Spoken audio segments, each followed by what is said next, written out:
एक वादा है। तो हृदय की गहराइयों के साथ प्रधानमंत्री जी का पुनः शुक्रिया करते हुए, आभार व्यक्त करते हुए मैं प्रधानमंत्री जी से निवेदन करती हूँ, उन्हें आमंत्रित करती हूँ उनके अमृत वाचन के लिए।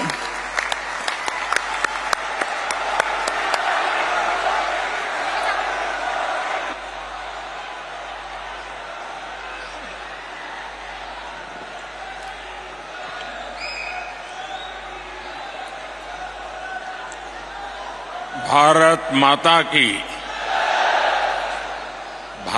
माता की कार्यक्रम में उपस्थित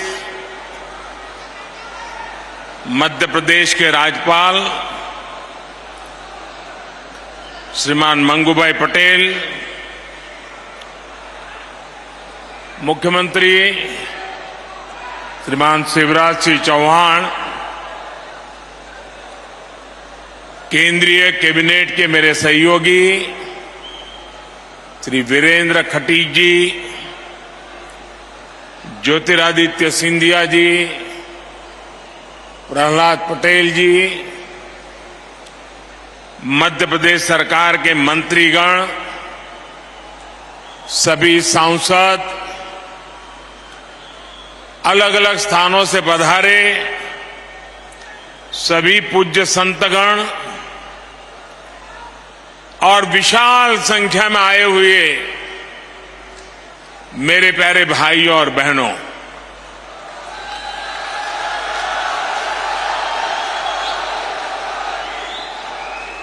सागर की धरती, संतों का सानिध्य, संत रविदास जी का आशीर्वाद और समाज के हर वर्ग से, हर कोने से इतनी बड़ी संख्या में आशीर्वाद देने के लिए आए हुए आप सब महानुभाव, आज सागर में समरसता का महासागर उमड़ा हुआ है।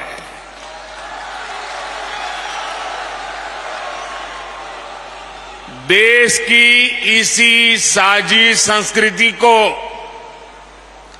और समृद्ध करने के लिए आज यहां संत रविदास स्मारक एवं कला संग्रहालय की नींव पड़ी है।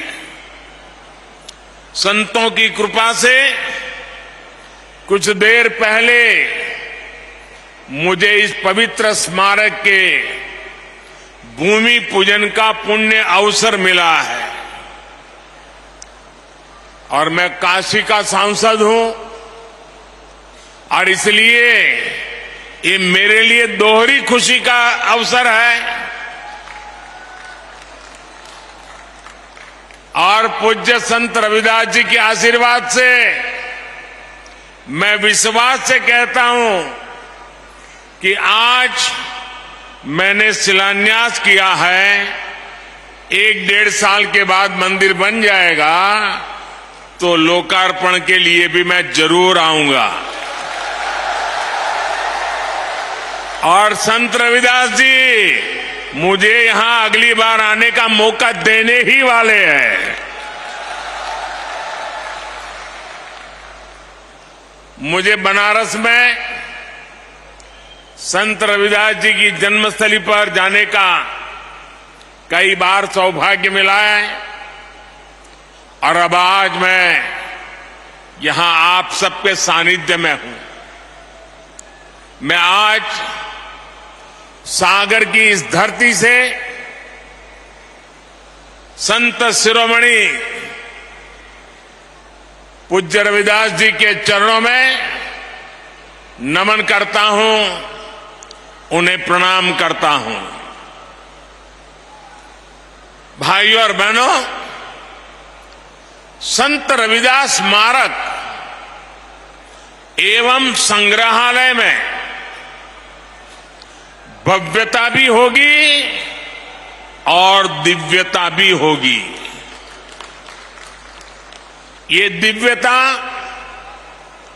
रविदास जी की उन शिक्षाओं से आएगी जिन्हें आज इस स्मारक की नींव में जोड़ा गया है, गढ़ा गया है।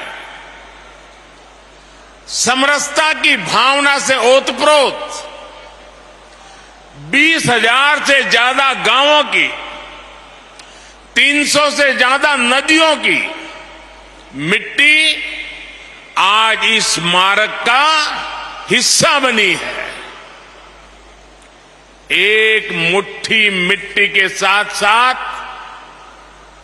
एमपी के लाखों परिवारों ने समरसता भोज के लिए एक एक मुट्ठी अनाज भी भेजा है।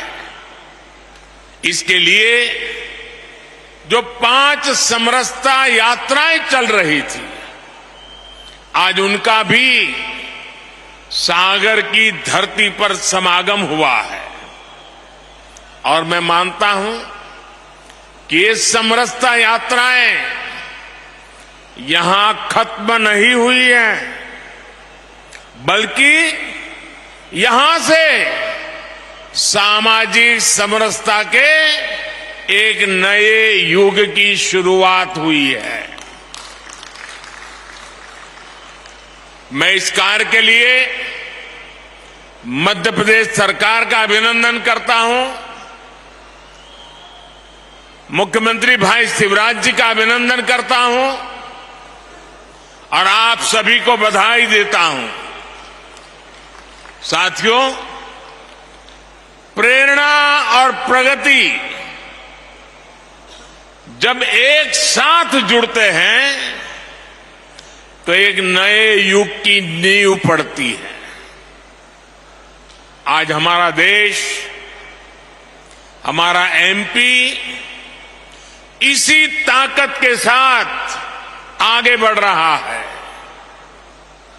इसी क्रम में आज यहां कोटा बीना सेक्शन पर रेल मार्ग के दोहरीकरण का भी लोकार्पण हुआ है।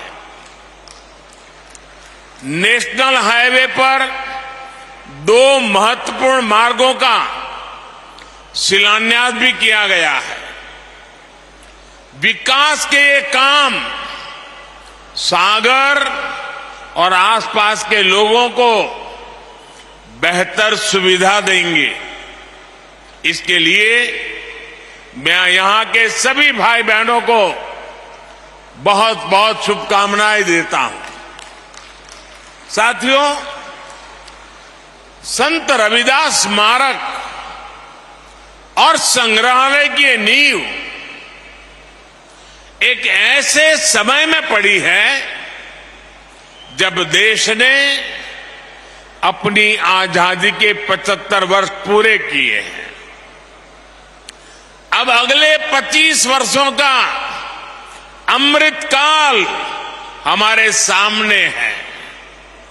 अमृतकाल में हमारी जिम्मेदारी है कि हम अपनी विरासत को भी आगे बढ़ाएं और अतीत से सबक भी लें। एक राष्ट्र के रूप में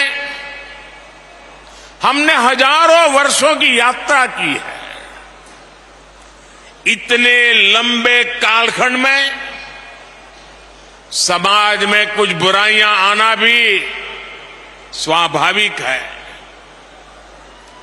ये भारतीय समाज की ही शक्ति है कि इन बुराइयों को दूर करने वाला समय समय पर कोई महापुरुष, कोई संत, कोई औलिया इसी समाज से निकलता रहा है। रविदास जी ऐसे ही महान संत थे। उन्होंने उस कालखंड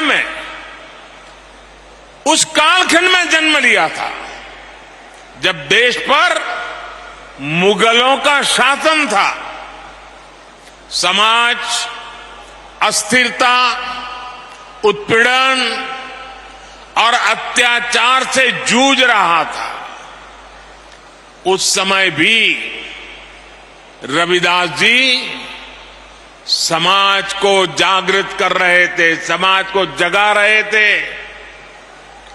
वो उसे उसकी बुराइयों से लड़ना सिखा रहे थे।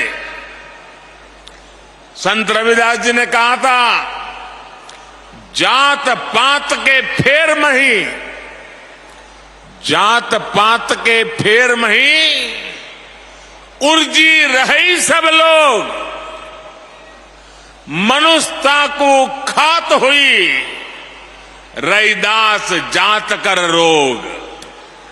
अर्थात सब लोग जात पात के फेर में उलझे हैं और ये बीमारी मानवता को खा रही है। वो एक तरफ सामाजिक कुरीतियों के खिलाफ बोल रहे थे, तो दूसरी तरफ देश की आत्मा को झकझोर रहे थे। जब हमारी आस्थाओं पर हमले हो रहे थे, हमारी पहचान मिटाने के लिए हम पर पाबंदियां लगाई जा रही थी, तब रविदास जी ने कहा था, उस समय मुगलों के कालखंड में, ये हिम्मत देखिए, ये राष्ट्रभक्ति देखिए। रविदास जी ने कहा था, पराधीनता पाप है, जान लेहु रे मीत, रैदास पराधीन सौ, कौन करे है प्रीत। यानी पराधीनता सबसे बड़ा पाप है। जो पराधीनता को स्वीकार कर लेता है, उसके खिलाफ जो लड़ता नहीं है, उससे कोई प्रेम नहीं करता। एक तरह से उन्होंने समाज को अत्याचार के खिलाफ लड़ने का हौसला दिया था। इसी भावना को लेकर छत्रपति वीर शिवाजी महाराज ने हिंदवी स्वराज की नींव रखी थी। यही भावना आजादी की लड़ाई में लाखों लाख स्वाधीनता सेनानियों के दिलों में थी, और इसी भावना को लेकर आज देश गुलामी की मानसिकता से मुक्ति के संकल्प पर आगे बढ़ रहा है। साथियों, रविदास जी ने अपने एक दोहे में कहा है, और अभी शिवराज जी ने उसका उल्लेख भी किया, ऐसा चाहूं राज में, ऐसा चाहूं राज में, जहां मिले सबन को अन्न, छोट बड़ों सब सम बसे, रैदास रहे प्रसन्न। यानी समाज ऐसा होना चाहिए जिसमें कोई भी भूखा न रहे, छोटा बड़ा इससे ऊपर उठकर सब लोग मिलकर साथ रहे। आज आजादी के अमृत काल में हम देश को गरीबी और भूख से मुक्त करने के लिए प्रयास कर रहे हैं। आपने देखा है, कोरोना की इतनी बड़ी महामारी आई, पूरी दुनिया की व्यवस्थाएं चरमरा गई, ठप पड़ गई। भारत के गरीब तबके के लिए, दलित आदिवासी के लिए हर कोई आशंका जता रहा था। कहा जा रहा था कि 100 साल बाद इतनी बड़ी आपदा आई है, समाज का ये तबका कैसे रह पाएगा। लेकिन तब मैंने ये तय किया कि चाहे जो हो जाए, मैं मेरे गरीब भाई बहन को खाली पेट सोने नहीं दूंगा।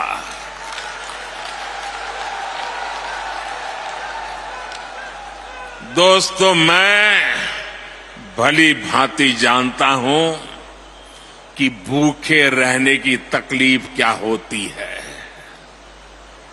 मैं जानता हूं कि गरीब का स्वाभिमान क्या होता है। मैं तो आपके ही परिवार का सदस्य हूं। आपका सुख दुख समझना मुझे किताबें नहीं ढूंढनी पड़ती।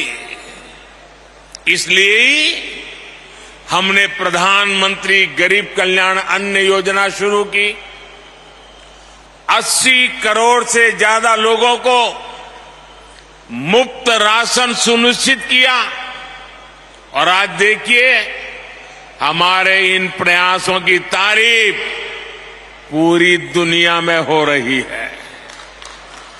साथियों, आज देश गरीब कल्याण की जितनी भी बड़ी योजनाएं चला रहा है, उसका सबसे बड़ा लाभ दलित, पिछड़ा, आदिवासी समाज को ही हो रहा है। आप सब अच्छे से जानते हैं, पहले की सरकारों के समय जो योजनाएं आती थी वो चुनावी मौसम के हिसाब से आती थी। लेकिन हमारी सोच है कि जीवन के हर पड़ाव पर देश दलित, वंचित, पिछड़े, आदिवासी, महिलाएं, इन सब के साथ खड़ा हो। हम उनकी आशाओं, आकांक्षाओं को सहारा दें। आप देखिए, जरा योजनाओं पर नजर करेंगे तो पता चलेगा। बच्चे के जन्म का समय होता है तो मातृ वंदना योजना के जरिए गर्भवती माता को 6,000 रुपये दिए जाते हैं ताकि मां बच्चा स्वस्थ रहे। आप भी जानते हैं कि जन्म के बाद बच्चों को बीमारियों का, संक्रामक रोगों का खतरा होता है। गरीबी के कारण दलित, आदिवासी बस्तियों में इनकी सबसे ज्यादा मार होती है। आज नवजात बच्चों की पूरी सुरक्षा के लिए मिशन इंद्रधनुष चलाया जा रहा है। बच्चों को सभी बीमारियों से बचने के लिए टीका लगे, ये चिंता सरकार करती है। मुझे संतोष है कि बीते वर्षों में 5.5 करोड़ से अधिक माताओं और बच्चों का टीकाकरण किया जा चुका है। साथियों, आज हम देश के 7 करोड़ भाई बहनों को सिकल सेल एनीमिया से मुक्ति के लिए अभियान चला रहे हैं। देश को 2025 तक टीबी मुक्त बनाने के लिए काम हो रहा है। कालाजार और दिमागी बुखार का प्रकोप धीरे धीरे कम हो रहा है। इन बीमारियों से सबसे ज्यादा दलित, वंचित, गरीब परिवार वही इसके शिकार होते थे। इसी तरह अगर इलाज की जरूरत होती है तो आयुष्मान योजना के जरिए अस्पतालों में मुफ्त इलाज की व्यवस्था की गई है। लोग कहते हैं मोदी कार्ड मिल गया है। 5 लाख रुपए तक अगर कोई बीमारी को लेकर के बिल चुकाना है तो ये आपका बेटा कर देता है। साथियों, जीवन चक्र में पढ़ाई का बहुत महत्व है। आज देश में आदिवासी बच्चों की पढ़ाई के लिए अच्छे स्कूलों की व्यवस्था हो रही है। आदिवासी क्षेत्रों में 700 एकलव्य आवासीय स्कूल खोले जा रहे हैं। उन्हें सरकार पढ़ाई के लिए किताबें देती है, स्कॉलरशिप देती है। मिड डे मील की व्यवस्था को बेहतर बनाया जा रहा है ताकि बच्चों का अच्छा पोषण वाला खाना मिले। बेटियों के लिए सुकन्या समृद्धि योजना शुरू की गई है ताकि बेटियां भी बराबर से और बराबरी से आगे बढ़े। स्कूल के बाद हायर एजुकेशन में जाने के लिए एससी, एसटी, ओबीसी युवा युवतियों के लिए अलग से स्कॉलरशिप की व्यवस्था की गई है। हमारे युवा आत्मनिर्भर बने, अपने सपनों को पूरा कर सके, इसके लिए मुद्रा लोन जैसी योजनाएं भी शुरू की गई हैं। मुद्रा योजना के अब तक जितने लाभार्थी हैं उनमें बड़ी संख्या में एससी, एसटी समाज के ही मेरे भाई बहन हैं और सारा पैसा बिना गारंटी दिया जाता है। साथियों, एससी, एसटी समाज को ध्यान में रखकर हमने स्टैंड अप इंडिया योजना भी शुरू की थी। स्टैंड अप इंडिया के तहत एससी, एसटी समाज के युवाओं को 8,000 करोड़ रुपए की आर्थिक सहायता मिली है। 8,000 करोड़ रुपए ये हमारे एससी, एसटी समाज के नौजवानों के पास गए हैं। हमारे बहुत से आदिवासी भाई बहन वन संपदा के जरिए अपना जीवन यापन करते हैं। उनके लिए देश वन धन योजना चला रहा है। आज करीब 90 वन उत्पाद को एमएसपी का लाभ भी मिल रहा है। इतना ही नहीं, कोई भी दलित, वंचित, पिछड़ा बिना घर के न रहे। हर गरीब के सर पे छत हो, इसके लिए प्रधानमंत्री आवास भी दिए जा रहे हैं। घर में सभी जरूरी सुविधाएं हो, इसके लिए बिजली कनेक्शन, पानी कनेक्शन भी मुफ्त दिया गया है।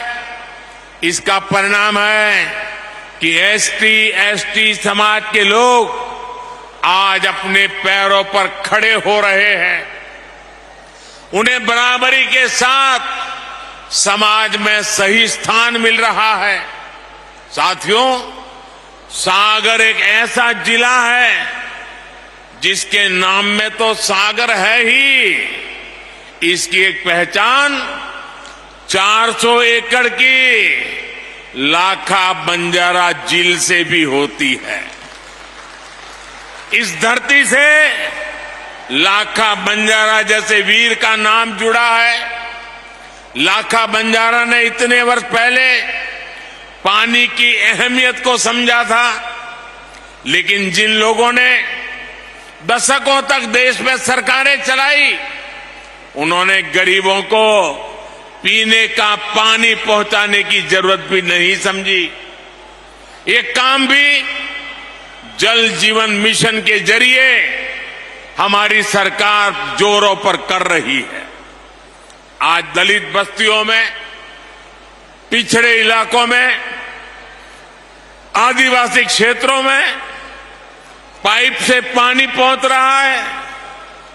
ऐसे ही लाखा बंजारा की परंपरा को आगे बढ़ाते हुए हर जिले में 75 अमृत सरोवर भी बनाए जा रहे हैं।